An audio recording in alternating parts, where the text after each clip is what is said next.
اسرائیلی forces نے سابق senator مشتاق احمد کو رہا کر دیا۔ نائب وزیر اعظم اسحاق ڈار نے بھی رہائی کی تصدیق کر دی۔ ایکس پر پوسٹ میں لکھا، سینیٹر مشتاق احمد کی صحت بہتر اور حوصلے بلند ہیں، وہ اس وقت اردن میں پاکستانی سفارت خانے میں ہیں۔ دوسری جانب سابق سینیٹر مشتاق احمد نے ویڈیو پیغام میں بتایا، 150 ساتھیوں کے ساتھ اردن پہنچ چکا ہوں۔ اسرائیل نے ہم پر بدترین تشدد کیا، بدنام زمانہ جیل میں صاف پانی کی فراہمی بھی نہیں تھی۔ ہم غزہ کی ناکہ بندی کو توڑیں گے، مزاحمت جاری رہے گی۔ پاکستان آ کر تفصیلات بتاؤں گا۔ غزہ کی آزادی تک ہماری جدوجہد جاری رہے گی۔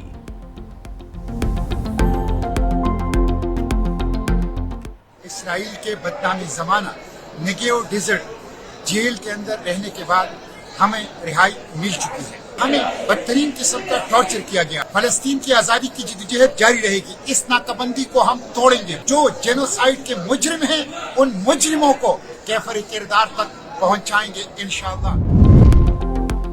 غزہ کا جنگ سے امن کی جانب سفر، اسرائیل اور امریکہ کے درمیان مذاکرات کا پہلا دور مکمل۔ امن منصوبے پر مصر کے سیاحتی شہر شرم الشیخ میں آج مذاکرات کا دوسرا دور ہوگا۔ حماس نے جنگ بندی کے لیے اپنی شرائط پیش کرتے ہوئے کہا کہ ارغمالیوں کی رہائی کے بدلے اسرائیل غزہ سے مرحلہ وار انخلا کرے اور ایک واضح ٹائم لائن دی جائے۔ ساتھ ہی 6 اہم فلسطینی قیدیوں کی رہائی اور غزہ میں بڑے پیمانے پر امداد کی فراہمی کا مطالبہ بھی کیا گیا۔ حماس نے اس بات پر زور دیا کہ ارغمالیوں کی رہائی کے بعد اسرائیل کو معاہدے کی مکمل پاسداری کی ضمانت دینا ہوگی۔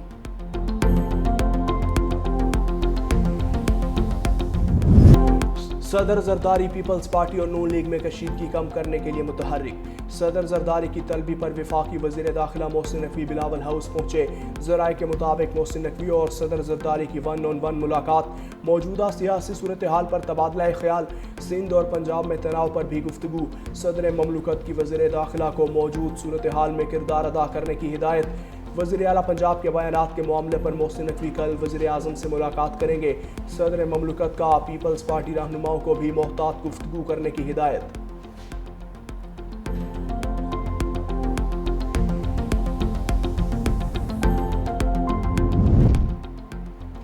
وزیر اعلیٰ پنجاب معافی کیوں مانگے؟ سندھ حکومت کی جانب سے بہت معافیاں ادھار ہیں، سندھ والے ہر بات پر سندھ کارڈ کھیلتے ہیں۔ پیپلز پارٹی نے وفاق کو کمزور کرنے کے لیے پنجاب کو نشانہ بنایا۔ مجھے سمجھ نہیں آ رہا کہ پیپلز پارٹی چاہتی کیا ہے۔ وزیر اطلاعات پنجاب عظمہ بخاری نے کہا کہ سندھ کو پنجاب کے معاملات میں کیوں گھسنا ہے۔ سیلاب کے معاملے پر پیپلز پارٹی نے کہاں مدد کی ہے؟ BISP کی بنیاد پر پنجاب حکومت پر یلغار کی گئی۔ بلاول بھٹو نے اچھے انداز میں پوری دنیا میں پاکستان کا مقدمہ لڑا۔ PTI اپنا گھر درست کرے، ہمیں مشورہ دینے کی ضرورت نہیں ہے۔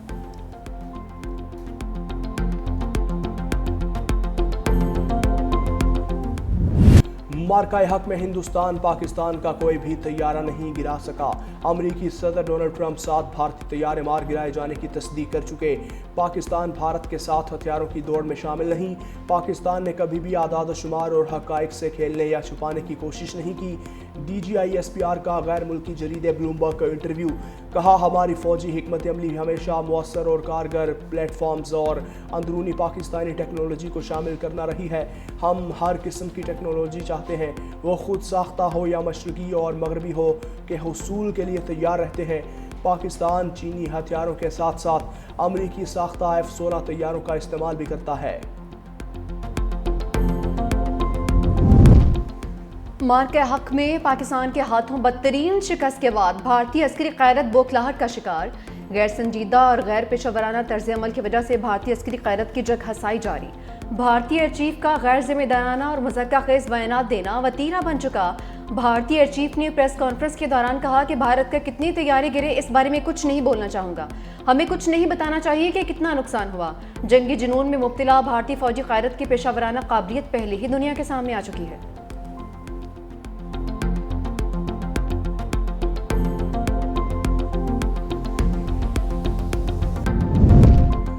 شکارپور کے علاقے سلطان کوٹ میں ریلوے ٹریک پر دھماکہ، پشاور سے کوئٹہ جانے والی جعفر ایکسپریس کی 4 بوگیاں ٹریک سے اتر گئیں، 2 بوگیوں کو شدید نقصان پہنچا۔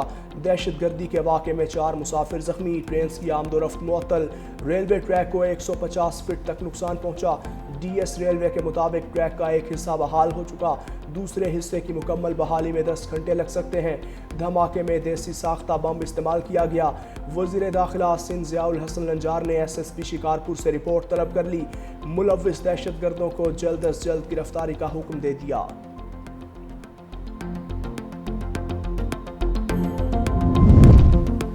وزیراعظم کی لیڈرشپ اور گورننس کا عالمی سطح پر اعتراف۔ وزیراعظم شہباز شریف کو international Islamic university of Malaysia کی جانب سے PhD کے اعزازی ڈگری سے نوازا گیا۔ ملیشیا کی ریاست پہانگ کی ملکہ اور international Islamic university of Malaysia کی آئینی سربراہ تنکو عزیزہ آمینہ میمونہ سکندریہ نے وزیراعظم کو PhD کی اعزازی ڈگری دی۔ وزیراعظم شہباز شریف نے کہا کہ ہمیشہ خلوص نیت کے ساتھ عوام کی خدمت کی ہے۔ اقوام عالم میں کھویا مقام حاصل کرنے کے لیے اخلاقی اقدار بلند کرنا ہوں گی۔ نوجوانوں کو موقع فراہم کرنا وقت کی ضرورت ہے۔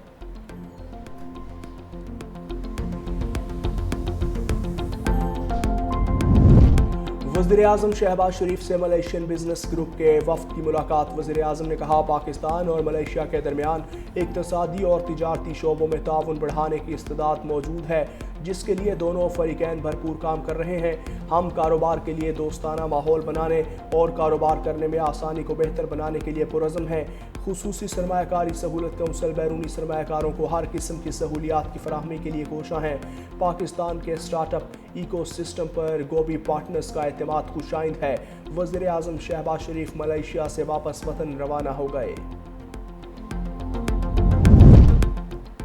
IMF کا پاکستان سے پھر ڈو مور کا مطالبہ۔ کھاد پر ٹیکس بڑھانے، کیڑے مار ادویات پر ایکسائز ڈیوٹی لگانے کا مطالبہ۔ حکومت نے حالیہ سیلاب کے باعث 1 سال کی مہلت مانگ لی۔ سالانہ ٹیکس ہدف میں شارٹ فال کے تناسب سے کمی کی تجاویز۔ ٹیکس محصولات میں کمی کو پورا کرنے کے لیے اضافی ٹیکس کی تجویز۔ پاکستان اور IMF کے درمیان اقتصادی جائزہ مذاکرات جاری۔ غیر یقینی حالات بیرونی سرمایہ کاریوں کا اعتماد متاثر کر سکتے ہیں۔ علاقائی کشیدگی میں ممکنہ اضافہ معیشت کے لیے خطرناک ہے۔ حکومت کا برآمدات $34 ارب تک لے جانے کا ہدف۔ اعداد و شمار IMF سے شیئر کر دیے۔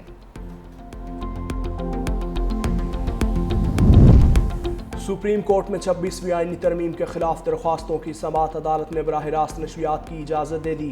سپریم کورٹ نے لائیو سٹریمنگ کی درخواستوں کو منظور کر لیا۔ کیس کی سماعت کل 11:30 بجے تک ملتوی۔ جسٹس امین الدین خان کی سربراہی میں 8 رکنی آئینی بینچ نے کیس کی سماعت کی۔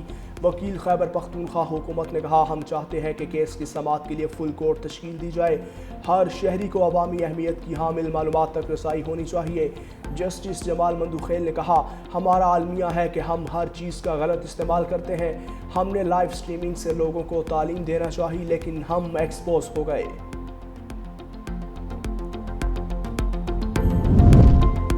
اسلام آباد ہائی کورٹ میں توشہ خانہ 2 کیس کی سماعت۔ وکیل سلمان صفدر نے کہا کہ توشہ خانہ میں پہلے ایک کیس بنایا گیا، پھر دوسرا کیس بنایا گیا۔ اگر پروسیکیوشن نے کیس کو چلانا تھا تو روکا کیوں تھا؟ چلا لیتے۔ توشہ خانہ 1 میں سزا سنائی گئی تو ہائی کورٹ کے ڈویژن بینچ نے سزا معطل کر دی۔ میرے اوپر جیولری گراف سیٹ سمیت دیگر تحائف لینے کا الزام ہے۔ جو جج مجھے سزا دیتے ہیں وہ حق 342 کا بیان قلمبند کرنے کا موقع نہیں دیتے۔ ہم بور ہو گئے ہیں توشہ خانہ سن کر، بس کریں۔ سلمان صفدر کا کیس کا حتمی فیصلہ روکنے کی صدا۔ عدالت نے کیس کی آئندہ سماعت کی تاریخ بعد میں دینے کا فیصلہ کیا۔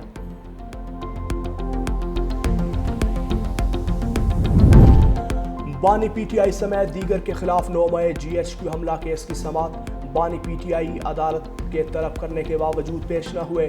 طلب کردہ تینوں گواہوں کے بیانات قلمبند بھی نہ ہو سکے۔ کیس کی سماعت بغیر کارروائی کے 20 اکتوبر تک ملتوی۔ بانی PTI کے وکلاء کی بانی سے ملاقات کی استدعا منظور۔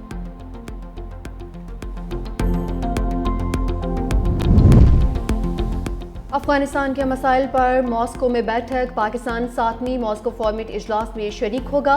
سفارتی ذرائع کے مطابق ماسکو فارمیٹ اجلاس میں محمد صادق پاکستان کی نمائندگی کریں گے۔ اجلاس میں افغان عبوری وزیر خارجہ ملا امیر متقی کی شرکت بھی متوقع ہے۔ اجلاس سے پہلے پاکستان، چین، روس اور ایران کے نمائندے خصوصی برائے افغانستان کا مشترکہ اجلاس۔ چاروں ملکوں کا افغانستان میں دہشت گرد تنظیموں پر تشویش کا اظہار۔ TTP، BLA، ETIM، جیش العدل، داعش اور القاعدہ پر بات چیت۔ چاروں ممالک نے دہشت گردی کے مشترکہ خطرے سے نمٹنے پر زور دیا۔ چاروں ممالک نے متفقہ طور پر دہشت گردی اور بیرونی مداخلت سے نمٹنے کی ضرورت پر زور دیا۔ مستحکم، خود مختار اور پرامن افغانستان کے لیے اپنے پختہ عزم کا اعادہ کیا گیا۔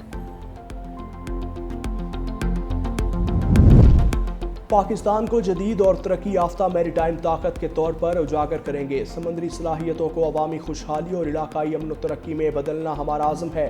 وزیر اعلیٰ سندھ مراد علی شاہ کی زیر صدارت اجلاس. کہا میری ٹائم ایکسپو سے قبل تمام انتظامات مکمل کیے جائیں. میری ٹائم ایکسپو اینڈ کانفرنس 3 تا 6 نومبر 2025 کراچی میں منعقد ہوگی. یہ نمائش پاکستان کی سمندری صلاحیتوں کو دنیا کے سامنے اجاگر کرے گی. وزیر اعلیٰ سندھ نے پاکستان نیوی کی قیادت اور پیشہ ورانہ صلاحیتوں کو سراہا.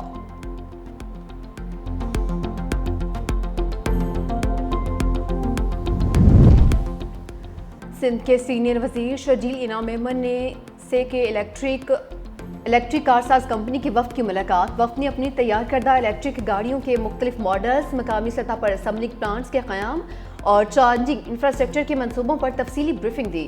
شرجیل میمن کا کہنا تھا کہ بلاول بھٹو اور سندھ حکومت عوام کو جدید ماحول دوست اور کم لاگت سفری سہولتیں فراہم کرنے کے لیے پرعزم ہے. الیکٹرک گاڑیوں سے ایندھن کی بچت کے ساتھ ساتھ ماحولیاتی آلودگی میں بھی نمایاں کمی آئے گی. سندھ حکومت جامع منصوبہ بندی کر رہی ہے.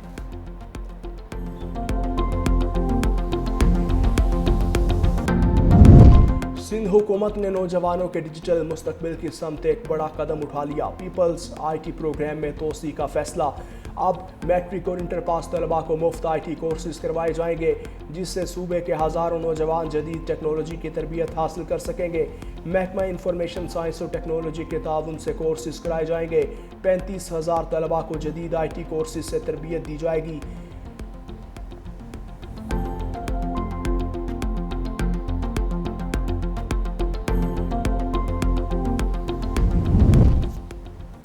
سندھ حکومت اور غیر ملکی سرمایہ کاروں کے درمیان ترقیاتی تعاون میں پیش رفت.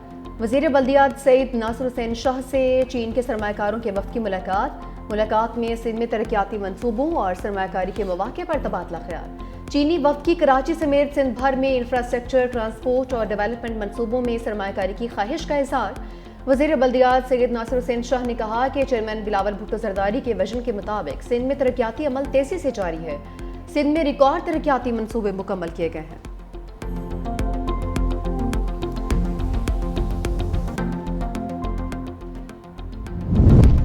بارش کے باعث راول ڈیم میں پانی کی سطح میں نمایاں اضافہ ریکارڈ. پانی کی سطح 1752 فٹ تک پہنچ گئی. سپل ویز کھول دیے گئے. لاہور سمیت پنجاب کے مختلف شہروں میں رات سے کہیں ہلکی کہیں تیز بارش. مظفر آباد، مالم جبہ، کالام اور چترال سمیت پہاڑی علاقوں میں برف باری. محکمہ موسمیات نے بارشوں کا سلسلہ جاری رہنے کی پیشگوئی کر دی.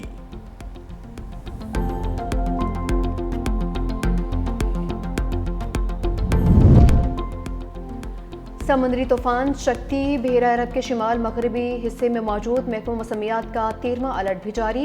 طوفان شکتی کراچی سے 960 کلومیٹر دور چلا گیا. مشرق وسطیٰ کی جانب رواں دواں. آئندہ 6 گھنٹوں میں طوفان کے ڈپریشن میں تبدیل ہونے کا امکان. سمندر میں طغیانی کے باعث ماہی گیروں کو آئندہ 12 گھنٹوں تک گہرے سمندر میں نہ جانے کی ہدایت.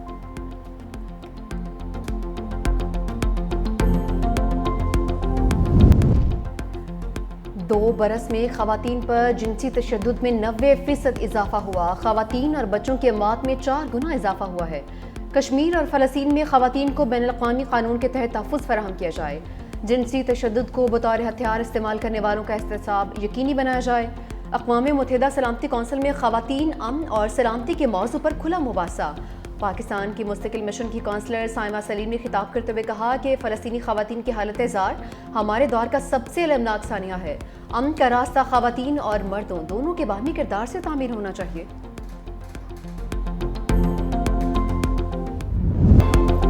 غزہ میں اسرائیلی بربریت کو 2 سال مکمل. صفاق اسرائیل نے غزہ پر بمباری روکنے کی امریکی ہدایات کو بارود سے اڑا دیا. مزید 15 فلسطینی موت کی آغوش میں چلے گئے.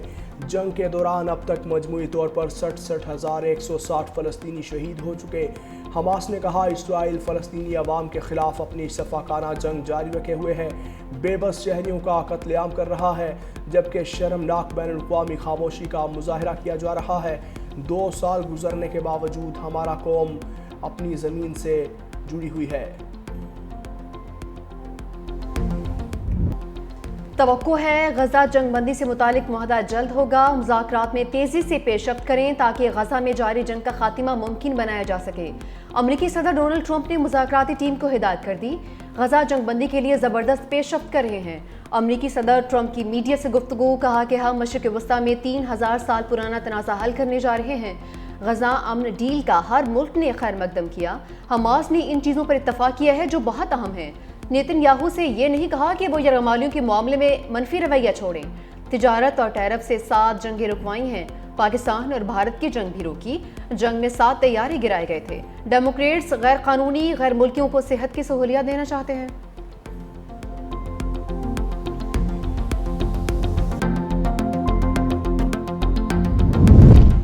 روسی صدر پیوٹن اور نیتن یاہو کے درمیان ٹیلی فونک رابطہ. مشرق وسطی کی صورتحال اور صدر ٹرمپ کے امن منصوبے پر گفتگو. ایرانی جوہری پروگرام کا بات چیت سے حل نکالنے پر دلچسپی کا اظہار. پیوٹن اور نیتن یاہو کے درمیان شام میں مزید استحکام پر بھی گفتگو.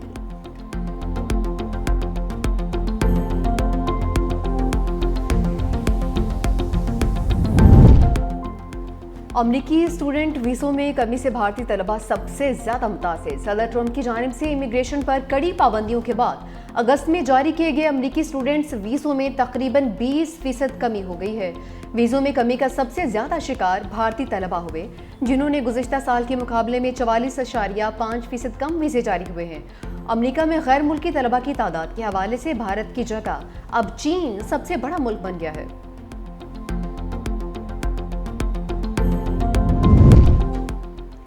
ٹرمپ کو نوبیل امن انعام ملے گا یا نہیں؟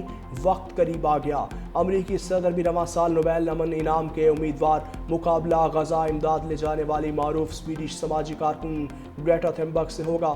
نوبیل امن انعام کا اعلان 10 اکتوبر کو کیا جائے گا.